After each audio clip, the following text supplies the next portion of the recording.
Hey guys, and welcome to some more Star Citizen. I'm BoredGamer, and it's a new month, it's July. I thought I'd get a load of bits and pieces out of the way. I get asked loads of questions each month about Star Citizen, my channel, ships, lots of things. So I thought I'd answer some of them, at least the most asked ones, and talk about Star Citizen in general, my setup, a little bit about my channel. So in the background you can see me setting up my hangar as if it was for guests. This is my preferred looking hangar. I like to pretend I live upstairs. But what am I most looking forward to in Star Citizen? Capital ship battles with boarding. I love the idea of FPS being combined with the starship battles and people working together to repair and escape and that sort of thing. I love that huge, massive kind of fight idea. But also, I am an economy player at heart. The economy for Star Citizen is going to be the core of my channel. So yeah, the economy in general, whether that be cargo, mining, all that sort of stuff. What control system do I prefer? So I prefer mouse and keyboard at the moment, but I'm thinking of putting a throttle into the mix, either the X56 throttle or the Warthog's throttle at the moment. I'm not sure if that's called HOMAT or HOTAM, hands-on mouse and throttle, hands-on throttle and mouse. And if someone can please tell me in the comments so I don't get that wrong repeatedly. When will Star Citizen be released? That's a question I get asked all the time. Obviously, I don't know, but it looks like we'll have Squadron 42, which is the single player of Star Citizen, at least Episode 1, by the end of 2016. For Star Citizen's Persistent Universe, the multiplayer aspect, or at least the massively multiplayer online game, as it were, I would expect it to be released in 2018, with probably a beta in late 2017. Obviously, again, I don't know, but that would be my bet. That's where it looks like it's going at the moment. So my setup and workspace. This is a quick look behind the wizard's curtain. I'm currently rocking an i7 6700K and a GTX 1080. That 1080 is far beyond the needs of mortal men. I wish I'd gone for the 1070. It would have saved me a lot of money and my videos would look just as good. Yeah, I mean, it's so excessive. Also rock 32 gigs of RAM at the moment of DDR4. That's mainly for video editing, so that it actually does my compiling of videos a lot quicker. I've got lots of random Overwatch and Star Citizen canvases around my workspace too. And if you want to see my full specs and more info on any of my components of my system, the links are in the description below. So another very common question is, what is the minimum spec to run Star Citizen and what will it be in the future? So can't tell exactly what it'll be in the future, but the game will be more polished and scalable, almost certainly. So at the moment, the game is not polished. So we have issues with the mini persistent universe servers where you're kind of server bound with your frames per second. So that can range from 60 frames all the way down to 20 frames. And that's not to do with how powerful your computer is. In the future, that should get fixed. But single player and that sort of stuff, you can actually see your frame rates. I build computers for about £100 excluding graphics cards, so that's £100, or actually well under £100 thinking about it, under $100 as well. And then you can put a graphics card in like a GTX 970 or an AMD 290 and have a pretty damn impressive gaming PC for under £300, under $300 as well, in fact. And yeah, that's going to be all you really need. At 1080p gaming, you don't need particularly high specs at all, and Star Citizen will run perfectly well on quite low-end systems. You do, however, need some form of strong single-core performance in your CPU. So, especially some of the older AMD chips, they're not really going to cut it, and you're going to be really, really CPU-bound. You see in the background, the CPUs I'm kind of just showcasing with the camera. I'm making a variety of just silly computers out of some Dell T3500s, which, as I said, I get for under £100. That's pretty much the full system, excluding graphics card there. I've got a video on it, so check that out if you want to build super budget gaming PCs. And some people are going to love the black and white one, which I'm waiting on a Aegis Dynamics stencil, so I can put that on the side there and make it look a little bit more like an Avenger. It's got a W3680 processor in it, which is a hex core, and I've clocked it to 4 gigahertz at the moment. It's pretty impressive and is pretty cool as a system because it's so cheap and it gives you performance near to modern PC level that costs, I don't know, £1,500 $2,000 kind of level. It's pretty cool. Another question I get asked quite regularly is what ships do I have and what do I want and what does my hangar look like? In the background you can kind of see what my hangar looks like at the moment. I really like the Revel and York hangar. This is how I like it set up. I like to pretend that I live upstairs, and most of the ships downstairs are like loaner ships from other ships that I have.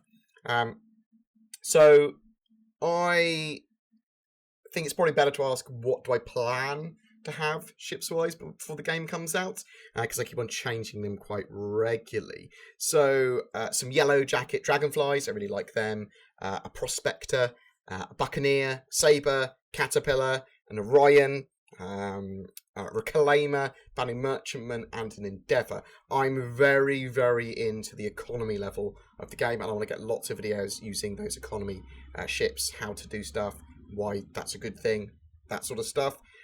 Also, I might try and pick up a Carrack, a Polaris Corvette, based on how they look and what they actually do in the game. We need to know more about that, and an Idris. Now, I say maybe, is I will get them in game, definitely. My friends that I know or do stuff with, they have those ships as well. So I'm not sure if it's relevant for me to try and get them. I will get everything eventually in game. I do want an 890 jump. I do even want a javelin.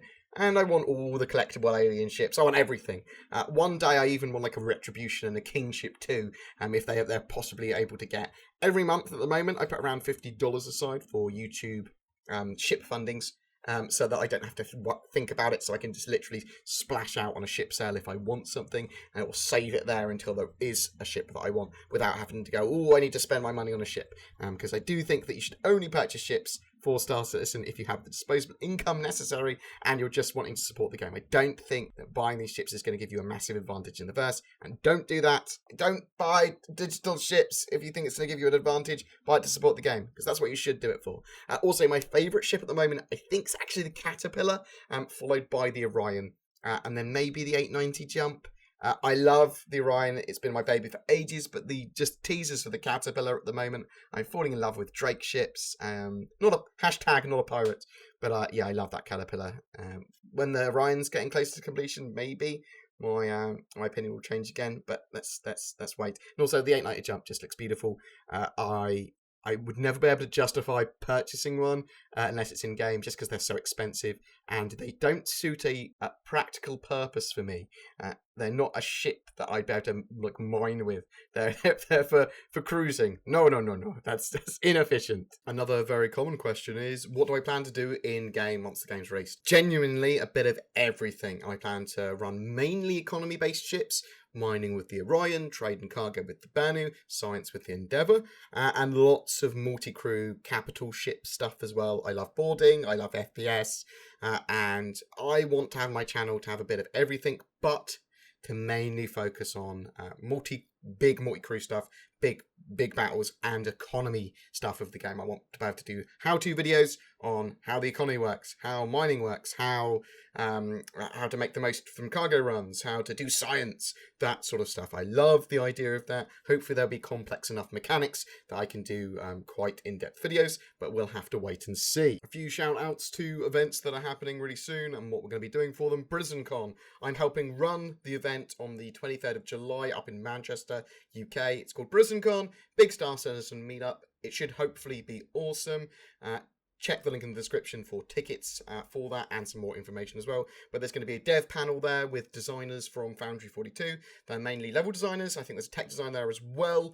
So come down for that. There's going to be YouTubers and streamers. We're going to have a panel there as well, talking about creating content. The Star Citizen community. There'll be myself, Super Mac Brothers, Maya, and Double Thackeray at least there on that panel. There is a cosplay competition as well, a short film competition. There'll be prizes and stuff for those. Game Cab will be unveiling a Star Citizen edition Game Cab there. We've got the people from HCS Voice Packs as well.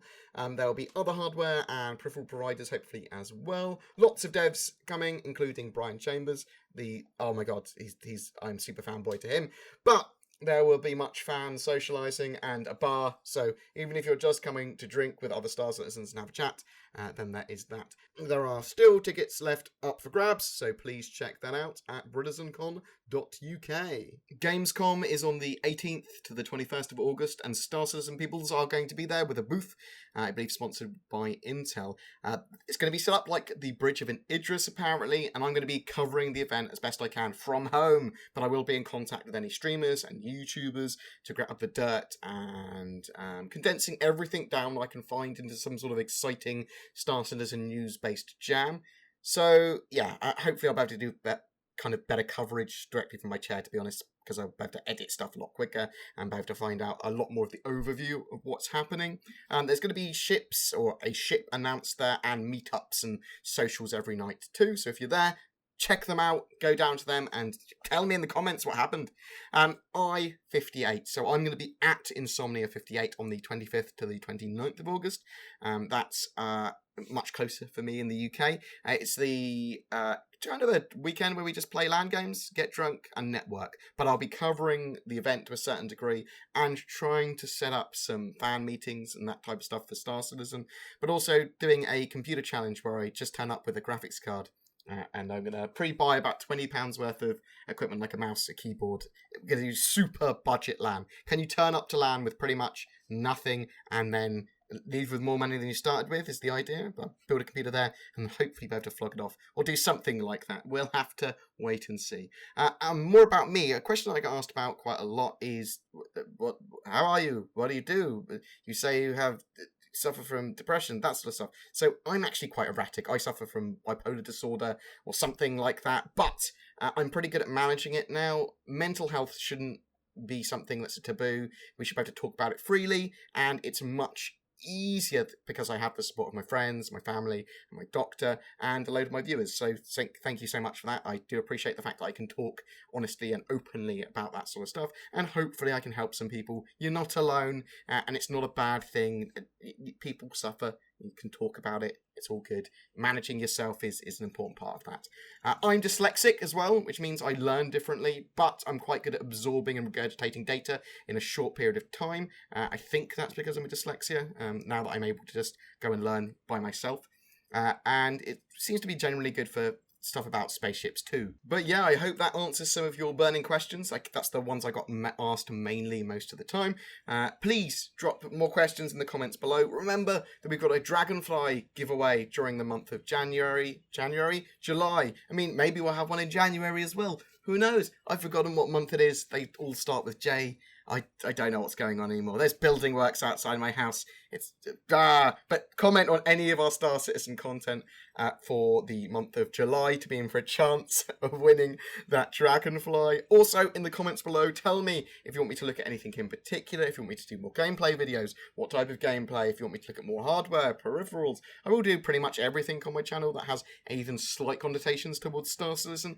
But at the moment, while we're waiting for patches and stuff to come out, or while we're waiting for more, or just as extra suggestions on quiet days and that sort of stuff, please drop your comments in below and I will look through them and steal your ideas. Nom nom nom. Thank you so much for watching, guys. Please don't forget to like and subscribe. Some people are apparently forcibly unsubscribed from lots of channels on YouTube recently. So check to see if you're subscribed to me, and if you're not, press that subscribe button, because that's why. That's a pirate sound. Anyway, guys, you take care, and I'll see you in the verse.